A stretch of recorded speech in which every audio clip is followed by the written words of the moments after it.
Hey folks, welcome back to History Chat at 1 o'clock on Thursday, where we are working our way through the history of the Republican Party, and we are now up to the election of 2000. And I've slowed things down quite a bit from here on out, simply because so many people are interested in this era. We lived through it, and it's interesting to see the pieces all put together. Now, I did a disclaimer last week where I said that I was quite deliberately looking at the Republicans and not at the Democrats or even at America as a whole, because the story that I told was, of course, very Republican heavy, and I knew I would get complaints where people said, "Well, why aren't you talking about what the new Democrats were doing?" Because that's not this story.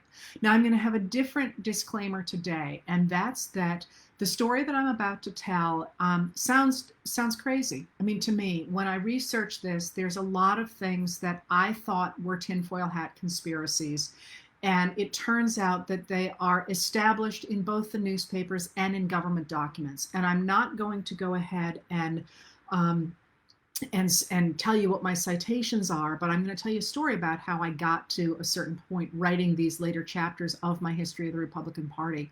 And that's that because historians don't usually work in the modern era where there are people still alive who still remember, it's not really likely that Stephen Douglas is going to come back and complain to me about how I represent him. I was very nervous about making sure that I had all my T's crossed and all my I's dotted. And at one point, as I was literally looking up probably the 50th reference for something, I sat there at my dining table that I was writing right that day at my dining room table. And I actually just put my hands on the table and I said, I need to stop.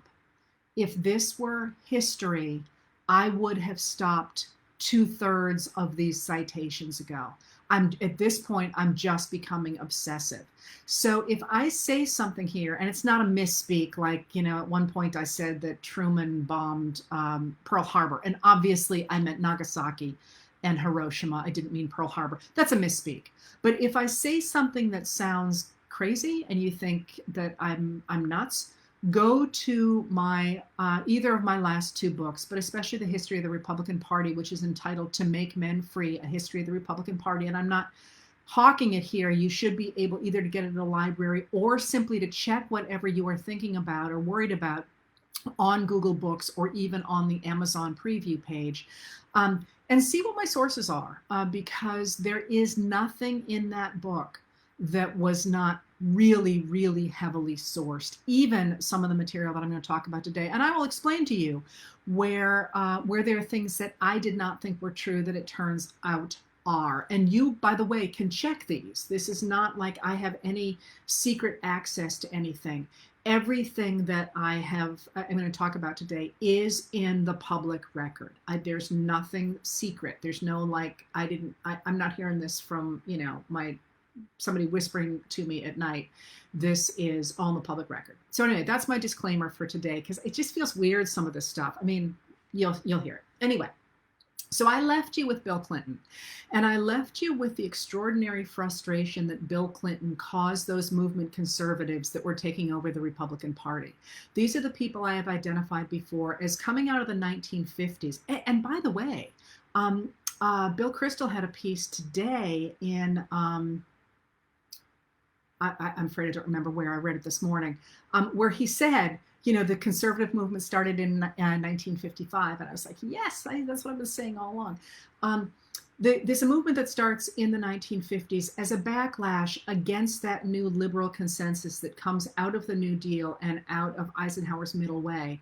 The idea that the government has a role to play in regulating the economy, providing a basic social safety net, and promoting infrastructure. And that is a new concept of government that FDR brings to America new concept of American government that FDR brings during the New Deal after he takes office in 1933.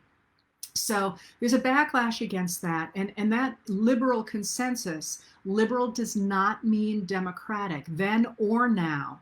It simply meant somebody who believed that you needed to have an activist government to protect the ability of an individual to become the best that he or she could be, or to achieve his or her individual destiny. And I talked at some length in this series about how that idea of liberal, the concept of liberalism promoting the individual, switches from being saying you need a small government to saying you need a large government right about the time of Teddy Roosevelt. He's instrumental in that shift. So when I talk about this liberal consensus after 1933, I'm not talking about Democrats. I'm talking about a shared belief among Americans that the government has a role to play regulating the economy, providing a basic social safety net, and promoting infrastructure. And as an aside here, I would argue that most Americans still believe this. We disagree probably somewhat profoundly about what we think, how the government should do that. What are the limits to a social safety net? What are the limits to regulation? Where do we want to push regulation, which is really protection of workers and ordinary Americans? We would disagree about that, but we would not disagree that there is a role to be played. The government has a role to play in those fields. Most people like Social Security, for example, or Medicare, or clean water, or roads and bridges.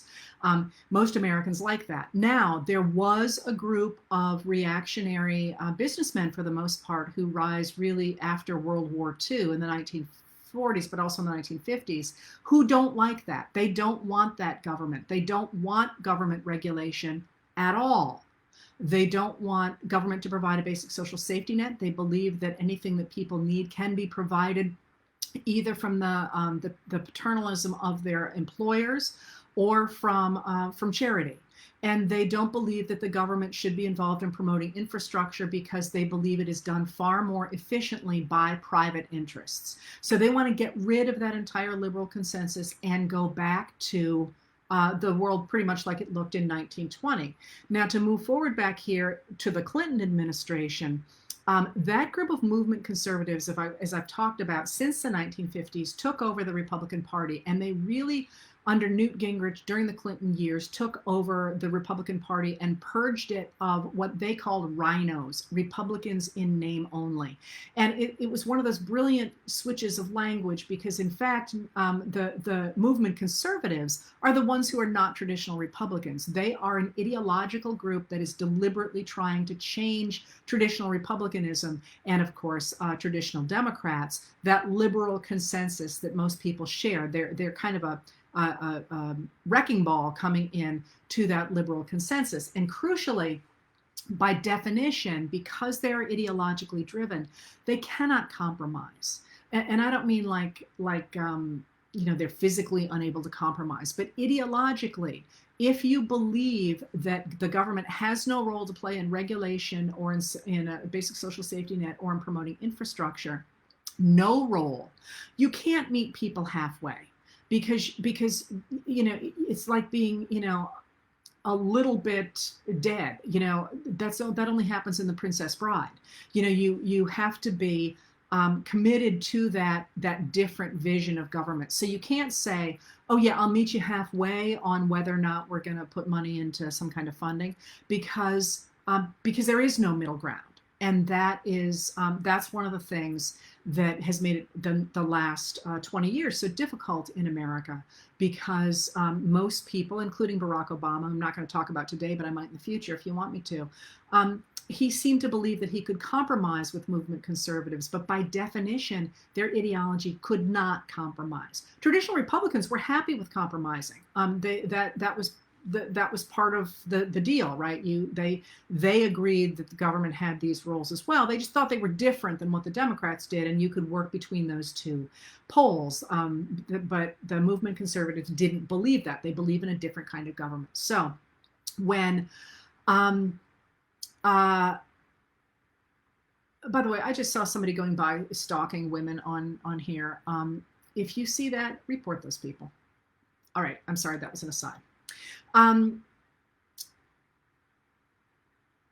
President Clinton is a real problem for movement conservatives because they think he's awful.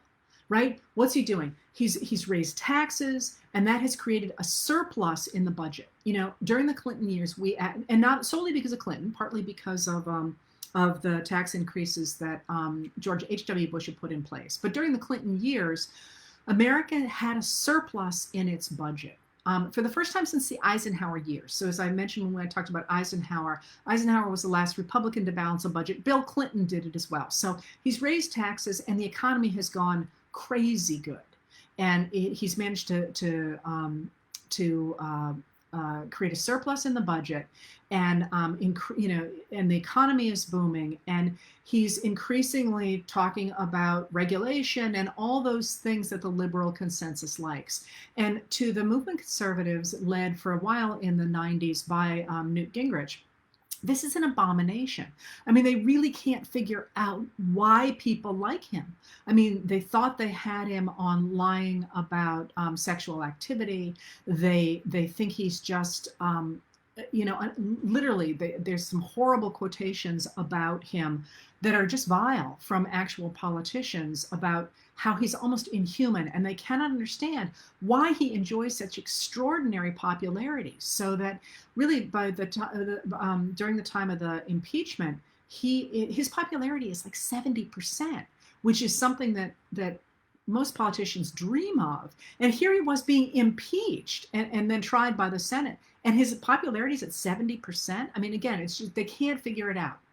So what happens is, as I left you with, there's increasingly on the new internet, but also in talk radio, and now on the Fox News channel, which develops during Clinton's administration, there is increasingly this attempt to dominate the public airwaves, to dominate what people hear, and to change the conversation to reflect the values of movement conservatives rather than that liberal consensus that is actually so popular. And this is going to play out in the election of 2000, because it's a problem. So you've had during the Clinton years the attempt of movement conservatives to put their agenda into power, and what they have done is they've sent the ratings of Bill Clinton through the roof.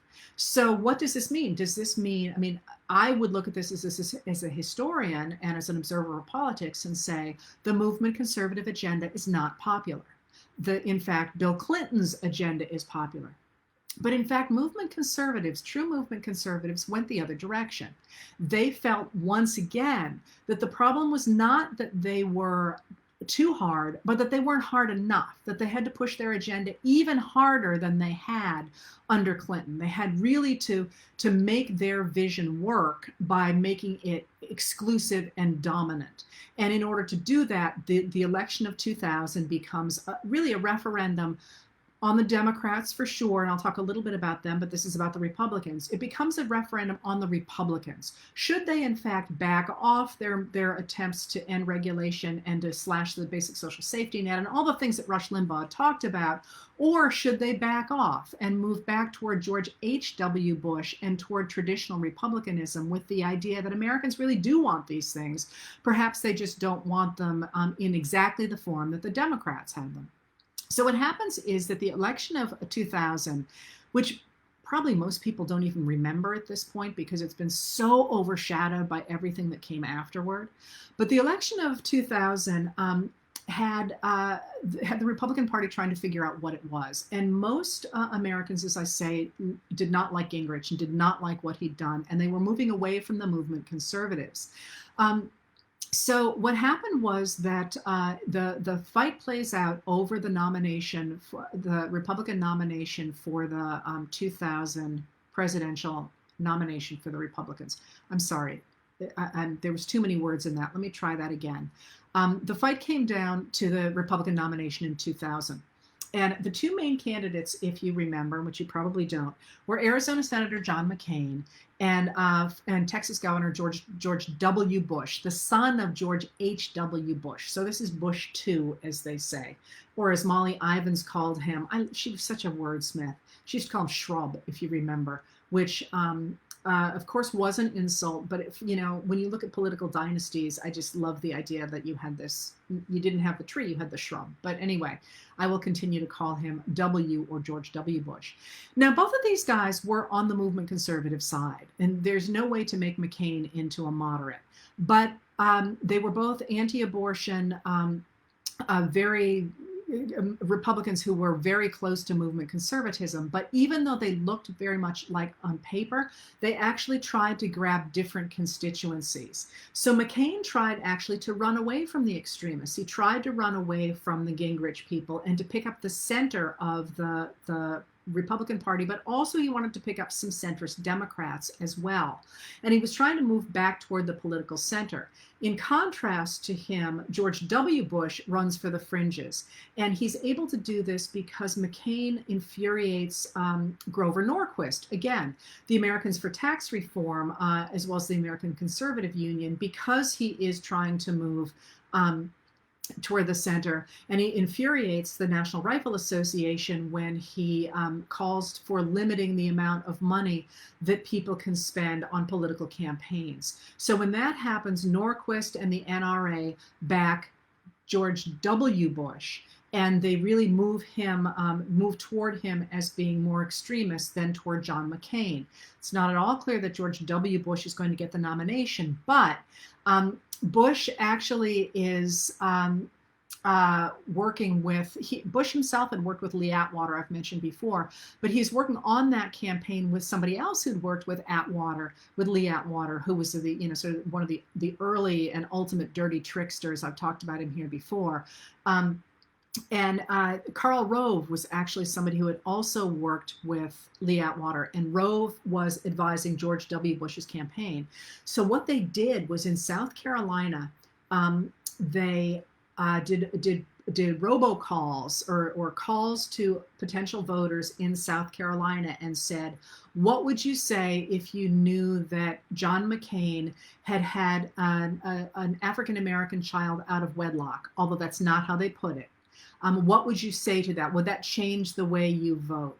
Well, that's something that sounds like a poll, but it's really not. It's an attempt to sway the way people think about things. Well, it's not really a lie. What would you say if you knew that? But it certainly implies that John McCain had fathered a child out of wedlock with an African-American woman. In fact, John McCain and his wife had adopted their daughter from East Asia. It was just a vile, vile, vile smear. But what it does is it sinks John McCain in South Carolina, and his campaign really never comes back after that. So George W. Bush gets the nomination for the Republican presidency in 2000, and he repackages, as one says, the movement conservative plan with a certain winsome cowboy charm, as a reporter put it. And if you remember, he bought a ranch in Crawford, Texas, and he put on a cowboy hat and he pretended he was a Westerner. He really ran with that cowboy imagery, that independent cowboy imagery, despite the fact that the man had gone to Yale, where he had been a cheerleader, by the way, and was from Connecticut. Now, interestingly enough, he was born in Connecticut, and as I recall, he certainly had his roots in Connecticut. And at one point when I said that on a radio show, you wouldn't believe the hate mail I got. And I was like, I can't help where he was born. I mean, you may not, it's a fact. He was, I'm not positive now, it's been a long time, whether he was actually born there or just grew up there. I think he was born there. But I thought it was interesting that people were so invested in the idea he was from Texas when he wasn't. Anyway, so he becomes this image of the Republican cowboy, if you will. And at his convention, there's cowboy hats everywhere, and they really try to emphasize that they're going to be pushing this individualist idea of America. And he promised that he would never raise taxes to pull in the movement conservatives, and he promised moderates that he would be a uniter, not a divider, which in fact that he was known for that in Texas. He was known as a moderate in Texas. He also called for a large tax cut from the Clinton years, and he also called for the privatization of Social Security, which is something that, of course, uh, movement conservatives like. Now, remember, when we talk about the privatization of Social Security, when I say it like that, it sounds very dry. When you think about it, as I do, you're thinking about your retirement years. But if you're a money manager, you're looking at extraordinary amounts of money that will come into your pockets that you can then charge fees on. So there's when we talk about the political implications of Social Security, there's another factor at work here, and that's this is really big business, and somebody could make a lot of money off of it if we weren't saving through our government. Anyway, Bush ran against Al Gore, Al Gore from Tennessee, Clinton's vice president. And Al Gore came across as wooden, as a technocrat. He's actually a very bright man, but he was not warm and fuzzy, or so people did not interpret him on the campaign. And then he went ahead, and to try and emphasize that he was going to have an inclusive campaign, he put on the ticket Joe Lieberman of Connecticut, the first Jewish candidate named to a national ticket, but people who were convinced that Democrats were simply trying to attract what they called special interest groups looked at that and simply thought that he was catering to minorities, as they said. And Gore was not able to hide his disdain for Bush. Gore is a very smart man, very able man, and George W. Bush was did not demonstrate his intelligence as effectively as Gore did. And he was pretty clearly disdainful of him. And instantly the Bush campaign came back with the fact that Gore was an elitist, and who would you like to have a beer with? You guys may remember that. All right. So they're kind of campaigning. They look, this is what's really at stake here. Are we going to continue the Clinton years, or are we going to move closer to movement conservatism? And it comes down to the election of 2000. And one of the reasons that I said I'm slowing all this down is because the election of 2000 has become, I think, to me, even more important than it was at the time. And I recognized, of course, as we all did, that it was a very important election because of the way it played out. But I think, and this is not in any of my books, and I will try and be careful about how much I say, because as I say, I'm probably fairly unguarded because I'm doing too much. I'm a little short of sleep. I think it has become an iconic and very important election for a number of reasons, and I'm going to explain why, but I also alluded to it last week. So what happens is that Al Gore, and Joe Lieberman won the popular vote, and they won it by not a small amount. They won it by more than 500,000 votes. That's a lot. Less than Hillary Clinton won by, but that's a lot. That's a significant majority. And that's despite the fact that Ralph Nader, the consumer advocate, ran kind of as a spoiler, and he managed to peel off about 3 million votes from the Democrats. He was trying to emphasize that there was really no difference between Bush and Gore, and to vote for somebody on the outside. So he peeled about 3 million votes from the Democrats. So if he weren't in the race, you can imagine a higher percentage going to the Democrats. But Gore was 4 votes short in the Electoral College. And that meant that the winner of the 2000 election would come down to Florida. Now, I'm going to spend a little bit of time here on Florida because I actually think this is really a crucial moment for everything that's happened since. I mentioned last week that because of a mayoral race in Miami, Republicans in the state of Florida had been able to run with the growing idea on the Republican movement conservative side that there was such a thing as voter fraud. Now, there really is not. There was yet another study out yesterday saying this is a mirage. Voter fraud has not been a problem. We have other problems with elections, but we don't have with voter fraud. But because of that mayoral election in Miami, Florida passes a voter ID law that a government agency later argued cut up to 200,000 people out of votes in Florida. And they believed that this was disproportionately African-American voters. So before the election even came, a couple of years before the election of 2000, Florida has purged from its rolls up to 200,000 people. So that right there shifts the vote in that state, right? Because it's disproportionate who gets purged, as it, as it always has been. So you're going into this election that way. Then the Florida vote was a butterfly ballot that year, and you can look up on the internet what a butterfly ballot looks like. What it means is that instead of having a page like a straight page, the ballot opened up. And what it meant was that George Bush was over here on the side that you normally would read, and then next down was Pat Buchanan on that side. But over on this side here was Al Gore and Joe Lieberman. So what it read like was, to read it, instead of reading down one page and then down the other, the way we're accustomed to doing, you were supposed to read here, then here, then here, then here, then here. And the voting was down the middle. So what happened was that people who did not want to vote for George W. Bush, instead of hitting the ballot for Al Gore, which they thought was next, hit the ballot for Pat Robertson, who was Pat Buchanan, who was this far-right candidate that it was pretty clear that the people who lived in these strong Democratic districts were not intending to vote for this extremely right-wing candidate. So there's this problem with the ballots. Did people really intend to vote for Al Gore or for Buchanan? And then there was the problem with the fact that they didn't actually push all the way through some of those ballots, so it wasn't clear that, there's a big legal fight over whether, if the piece of paper, the hole that they punched out, is still attached, is that a vote or not? So that's going to be an issue as well. All right, so while all that is going on, the governor of Florida is George W. Bush's brother, Jeb. He's the governor of Florida, and he is overseeing all this. And as I say, in one Democratic Florida country, it looks like about 10,000 votes that were intended for Gore went to Pat Buchanan.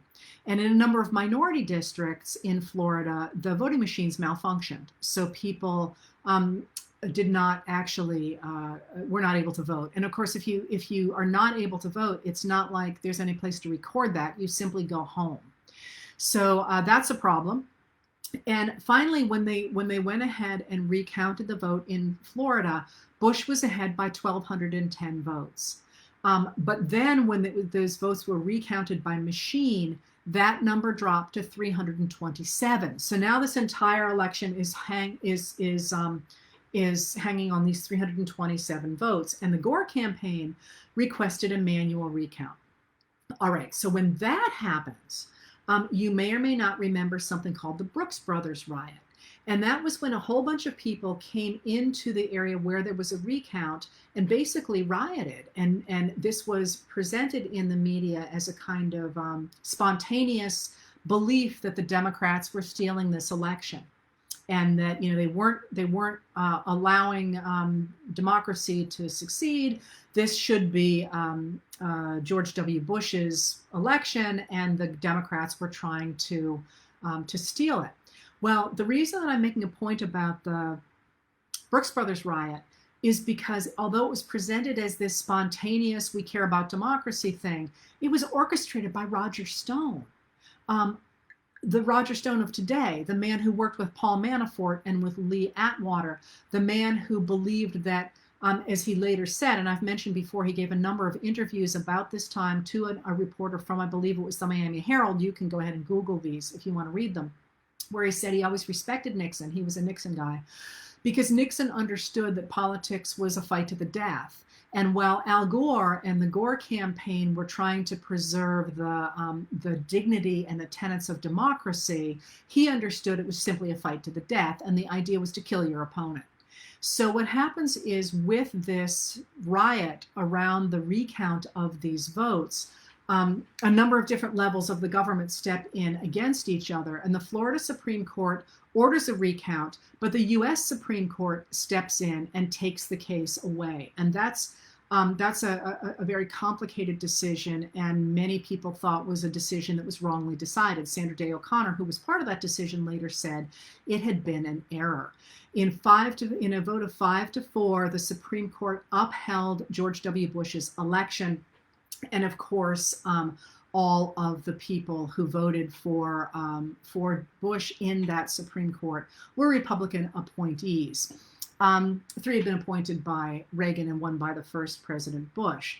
So the Bush's electoral votes went to, Florida's electoral votes went to Bush, and he became president.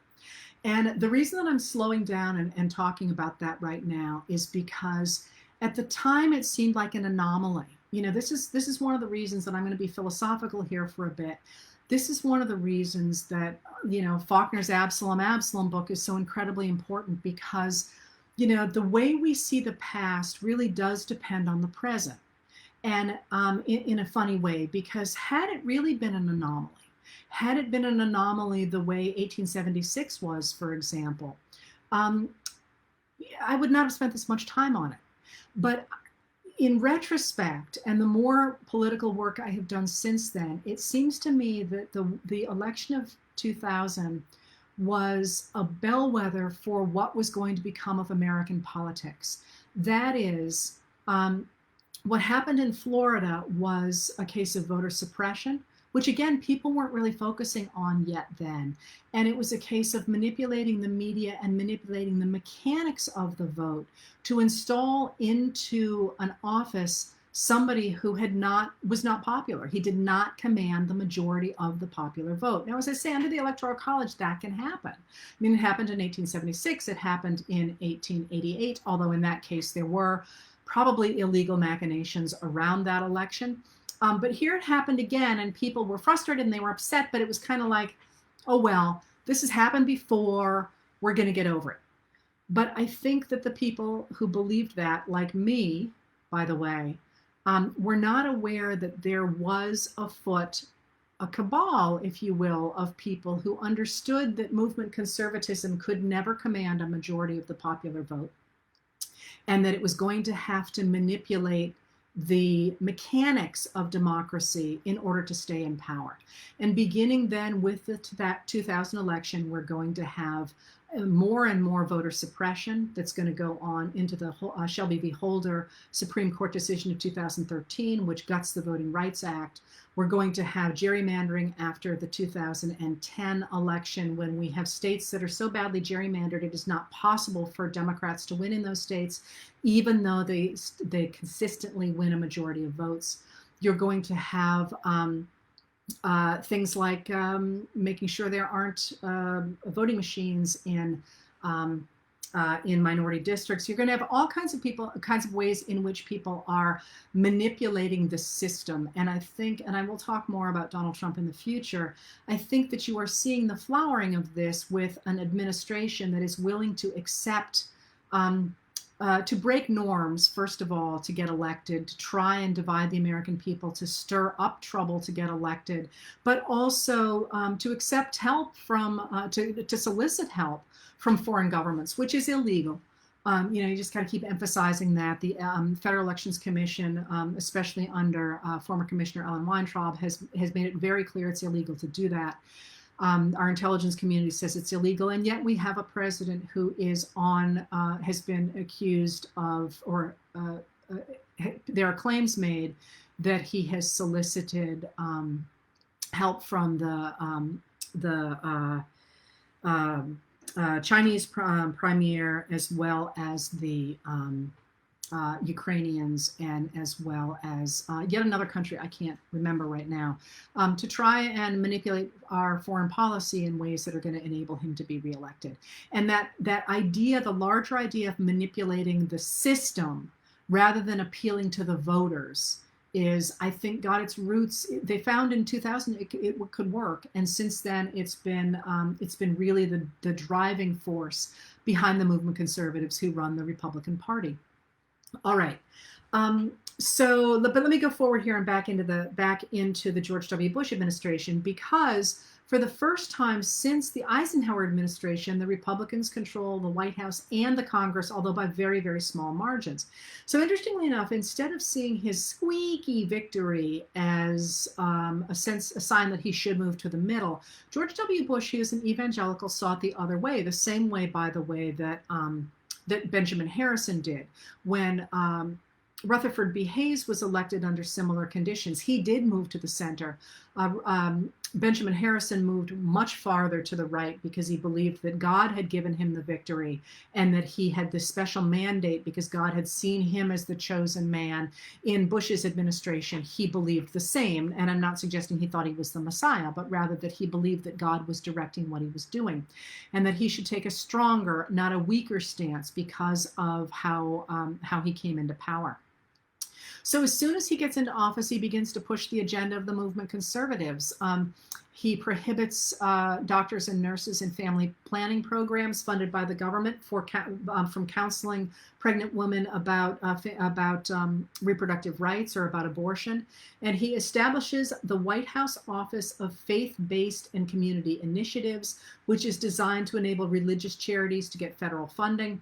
And he overturns so many regulations so quickly that labor organizers actually thought he was punishing them for backing Gore and Lieberman.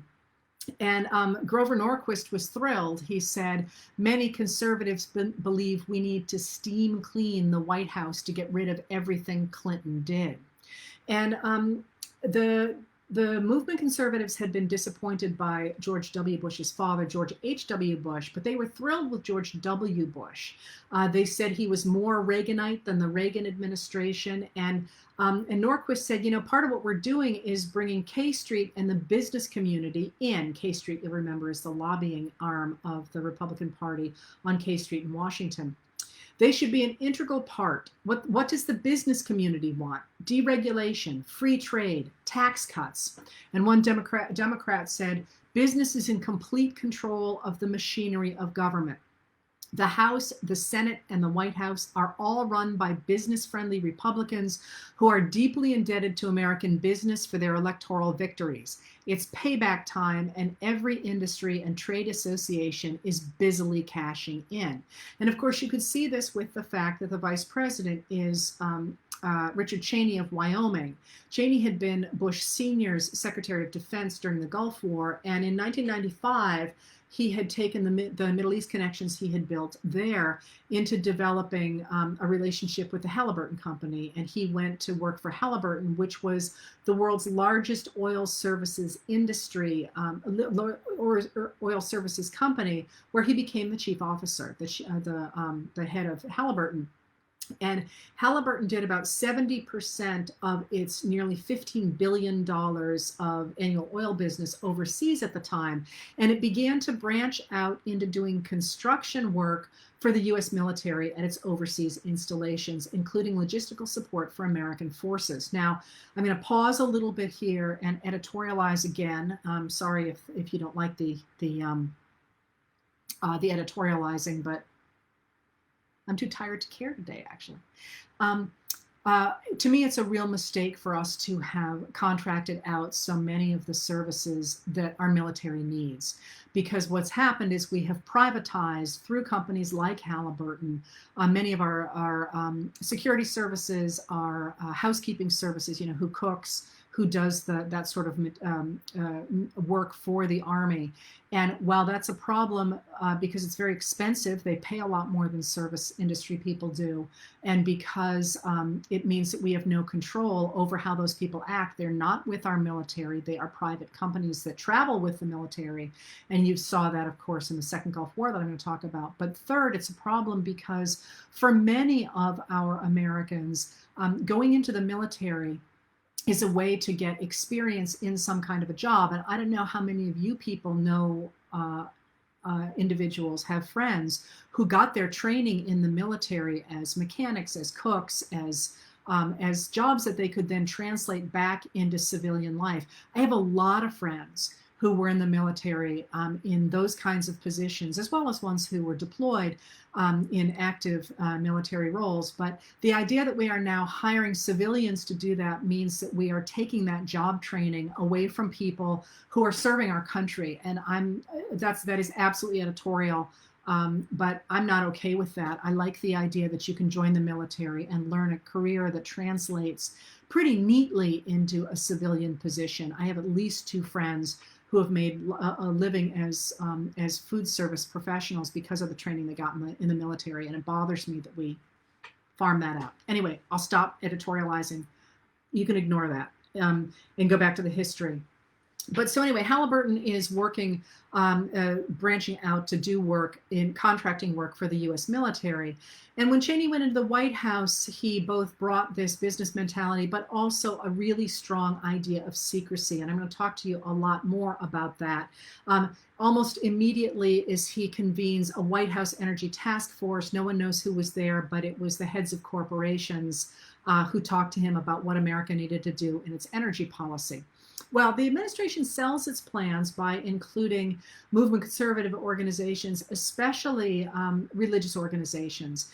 Every Wednesday, White House officials led by Grover Norquist, again, never held an elective office, meet with 100 leaders from religious and social and economic groups. And Norquist boasted, there isn't an us and them with this administration. They is us, we is them.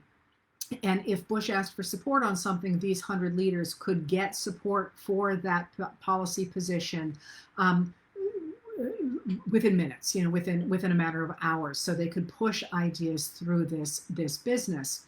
And even before he prepared a budget, George W. Bush prepared a $1.6 trillion tax cut to wipe out the surpluses of the Clinton administration. His fear was that so long as there was money to spend, it would go into social safety programs, social welfare programs.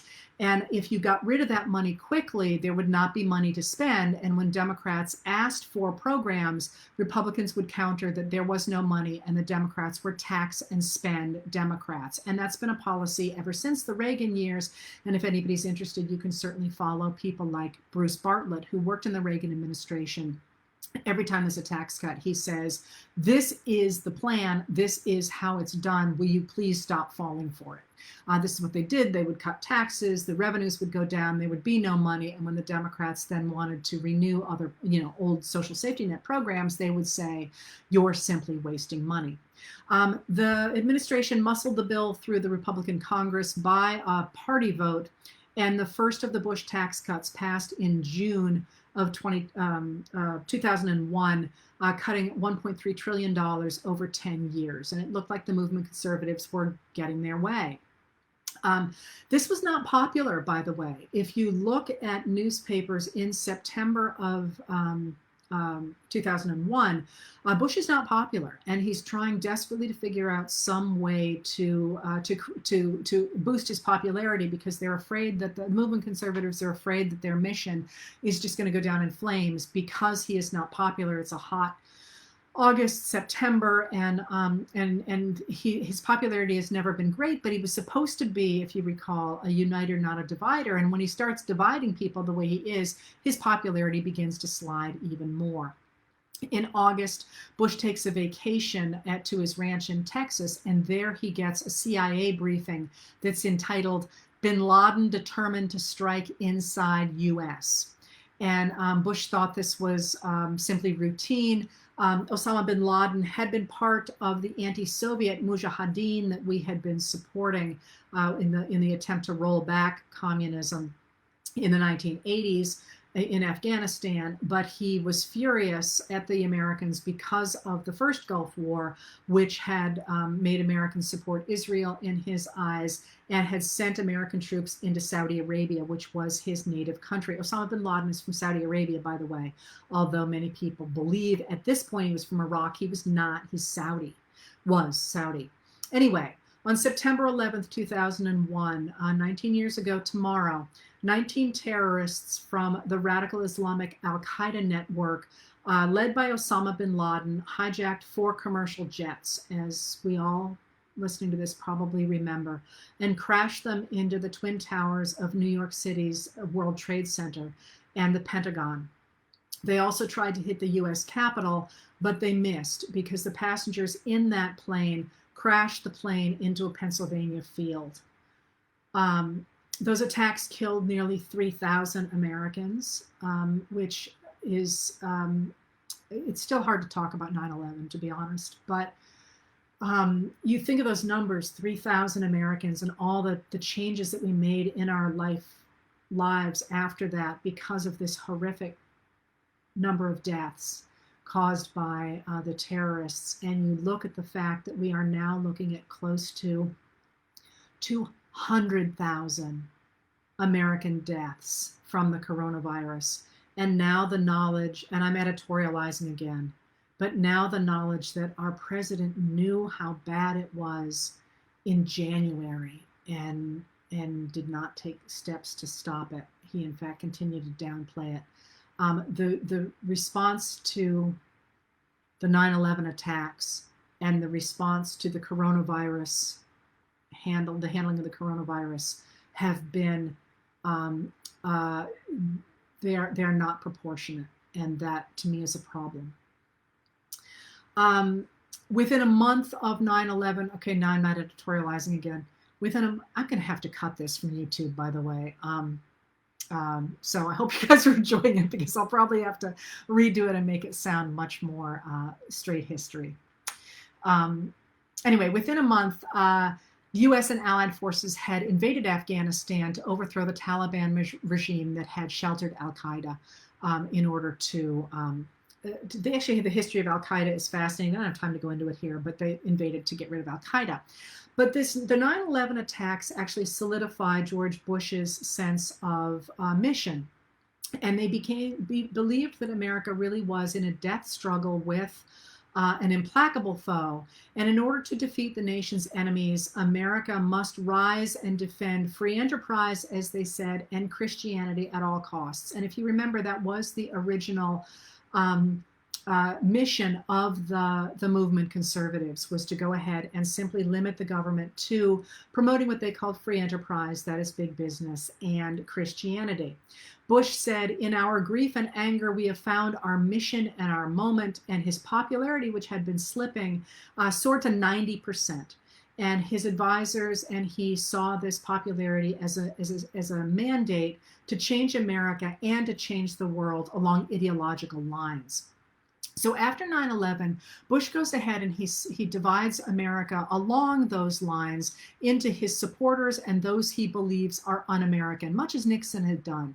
He says, either you are with us or you are with the terrorists. And he doesn't do that initially, by the way. At first he comes out and tries to bring everyone together, but pretty soon this is how he's talking.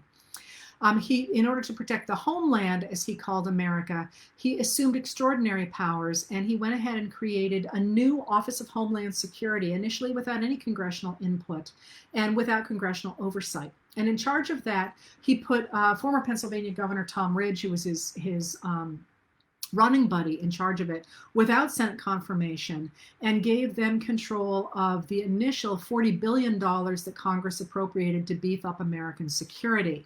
They also began to create a new bureaucracy within that Department of Homeland Security, and they stocked it with true loyalists. And again, I'm sorry, I'm going to editorialize once again. You guys have probably heard me talk about this or seen me write about this.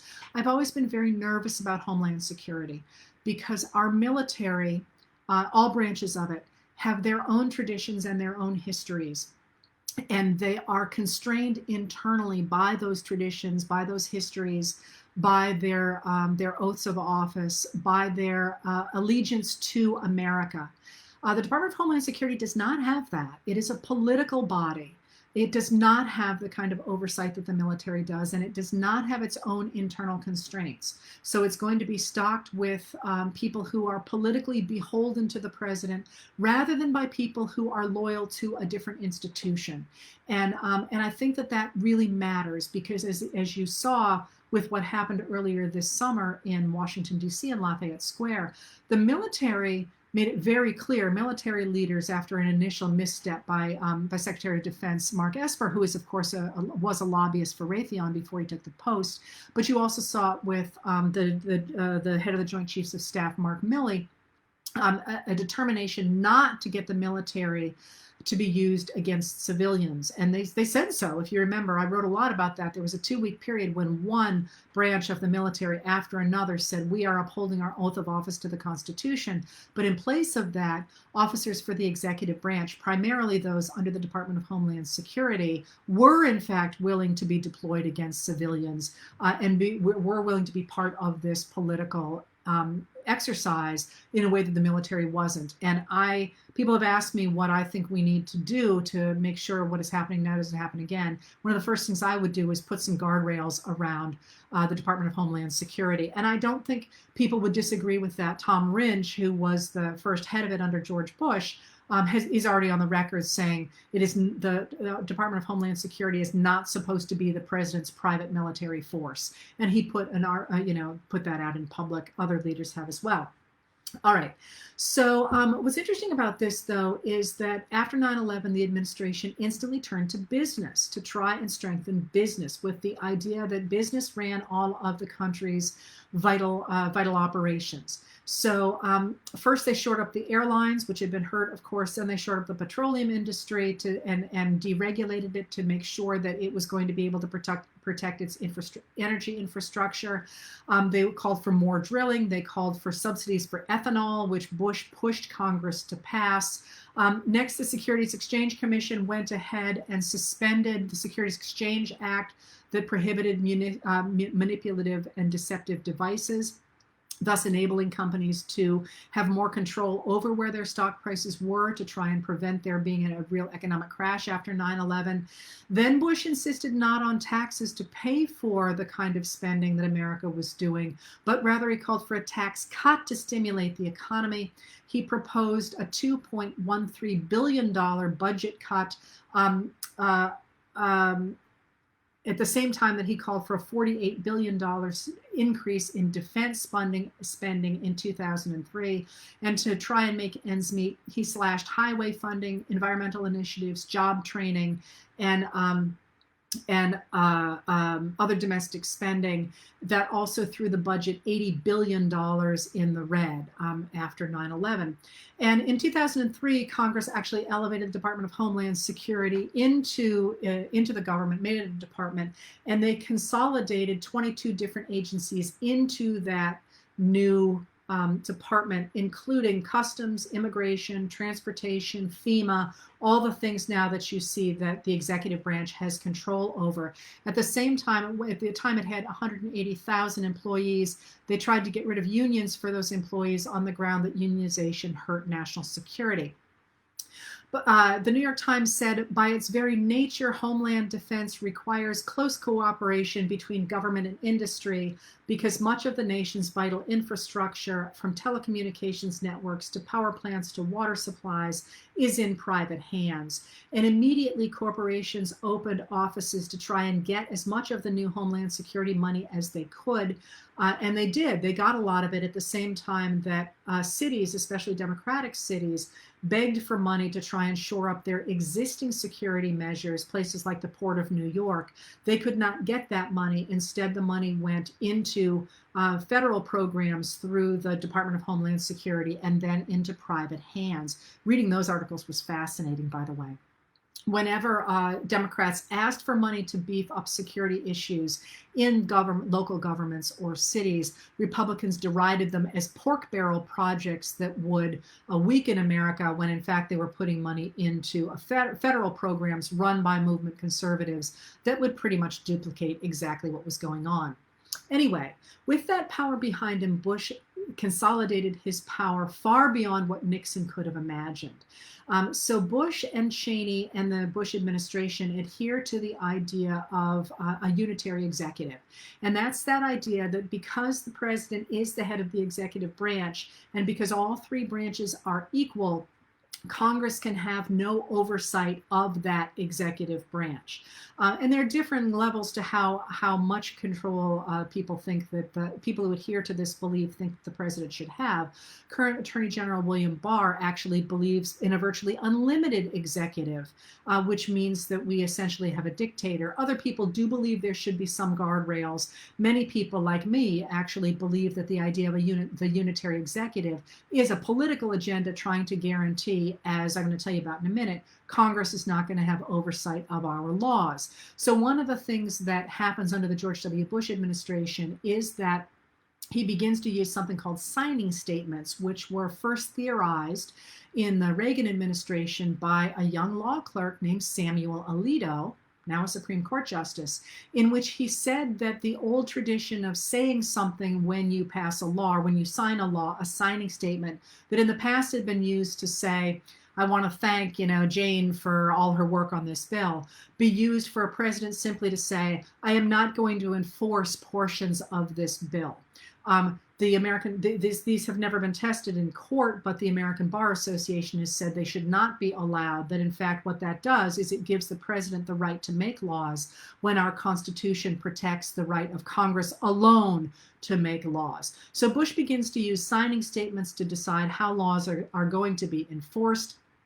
And increasingly, his administration also equates the administration with America, saying that if you support America, you need to support the Republican Party. And Karl Rove does this brilliantly. He actually says that in the midterm elections that the Republican Party was going to claim the war on terror as its own because Americans trusted the Republican Party to do a better job of protecting and strengthening America's military might and thereby protecting America. And it works. It really takes off, which is a fascinating thing for a historian because 9/11 happened on a Republican's watch. And yet, in that way that Rove did so brilliantly, and that you could see coming from Newt Gingrich and from Lee Atwater, he took what was the Republicans' greatest weakness and made it their greatest strength. They had lost 3,000 people on their watch, and yet he said this was the way, continuing Republicans in power was the way to keep America strong.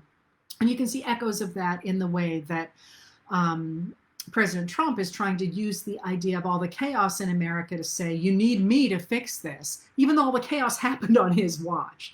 It's the same sort of strategy that Rove used after 9/11. Increasingly, Republicans attacked Democrats' reluctance to rubber stamp Bush's economic plans as an attack on the homeland, and they took the stance that they were the only people who could defend America. And finally, people got more and more frustrated with the way that the administration was operating after 9/11.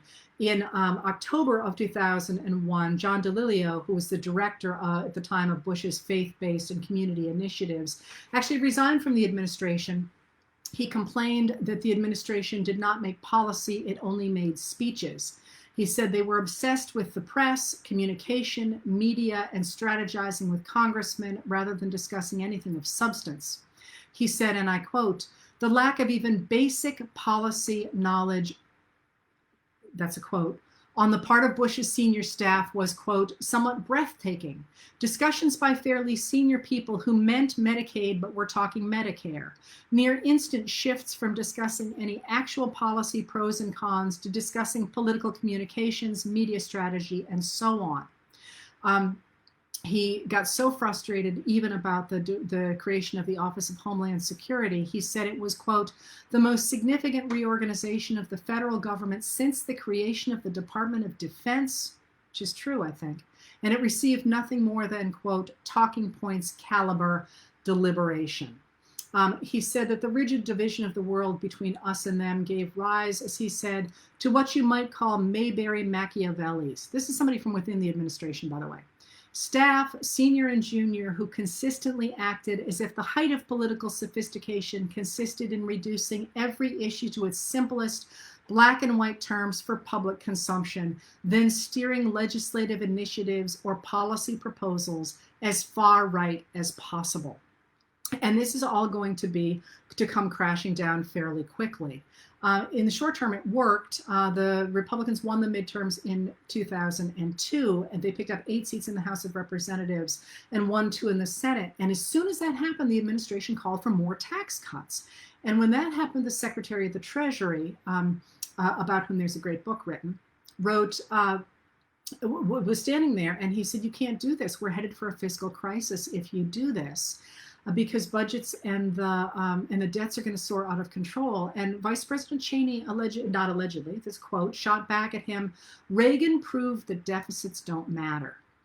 He went on to say, "We won the midterms. This is our due."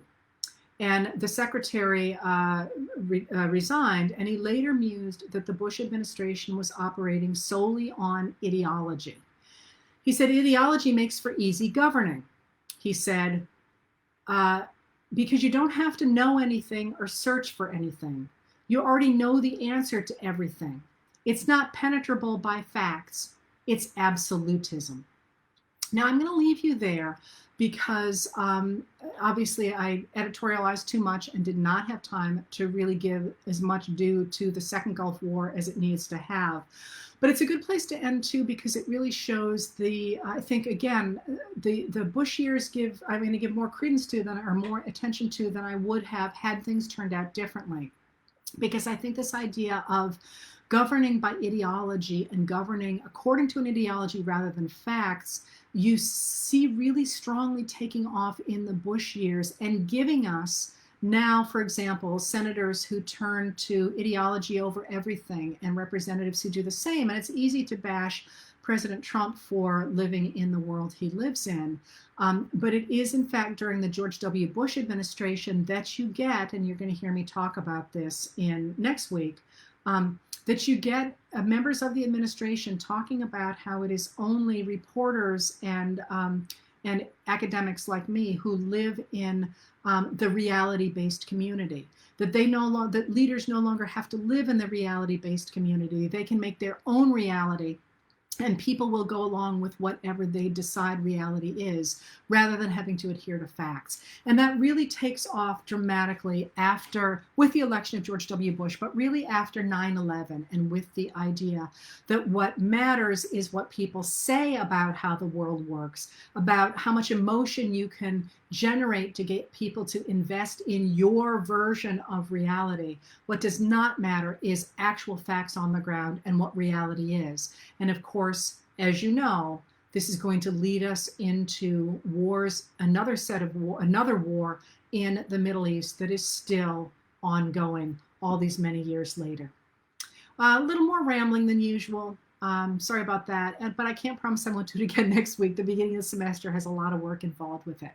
Again, my name is Heather Cox Richardson. I am a professor of history, but I do not speak for my employer when I do these videos. You be safe out there, you people on the West Coast. We're thinking of you, and thanks for being here. I'll see y'all next week.